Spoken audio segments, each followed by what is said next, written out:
अस्सलाम dear students, आज हमने लेक्चर नंबर 28 पढ़ना है, चैप्टर नंबर 11 का। और न्यूमेरिकल्स करते हैं 11.3, 11.4 और 11.5। 11.3 है at a particular temperature the speed of sound in air is 330 metre पर सेकंड। तो स्पीड हमें दी गई है 330। If the wavelength of note is 5 centimetre, तो वेवलेंथ हमारे पास 5 सेंटीमीटर है, इसको ऐसा यूनिट में कन्वर्ट करेंगे, 100 से डिवाइड करेंगे तो हमारे पास आ जाएगी 0.05 मीटर। तो इसके बाद है कि हमने इसकी फ्रीक्वेंसी फाइंड करनी है, कैलकुलेट द फ्रीक्वेंसी। और दूसरे हमने ये बताना है कि जो फ्रीक्वेंसी है ये क्या वो ऑडिबल फ्रीक्वेंसी रेंज में है या। तो हमने फार्मूला लगाना है v = f लैम्डा। तो हम वैल्यूज पुट करेंगे, हमारे पास v की वैल्यू है 330 है, लैम्डा की है 0.05, तो आंसर आ जाएगा 6600 hertz.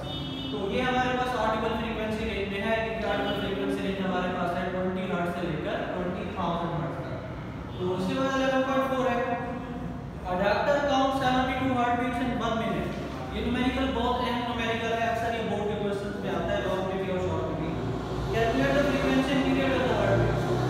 Number of heart beats हमारे पास 72 है और टाइम हमारे पास 1 मिनट है, जिसको ऐसा यूनिट में हम 60 सेकंड्स लिखेंगे। हमने फ्रीक्वेंसी भी फाइंड करनी है और टाइम पीरियड भी। फ्रीक्वेंसी के लिए फार्मूला है n ओवर t और time period of frequency reciprocal होते हैं, तो t = 1 ओवर f।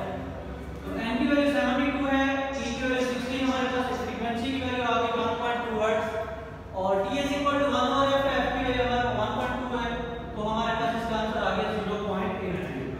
इसके बाद है 11.5 A marine survey ship sends a sound wave straight to seabed. It receives an echo 1.5 second later. तो हमारे पास टाइम है 1.5 second. The speed of sound in sea water is 1500 metre पर second. तो हमारे पास स्पीड ऑफ साउंड हो गई। तो find the depth of sea at that position. हमने डेप्थ ऑफ सी जो है फाइंड करना है, उसको हमने ऐसे शो किया हुआ। तो फार्मूला है s = vt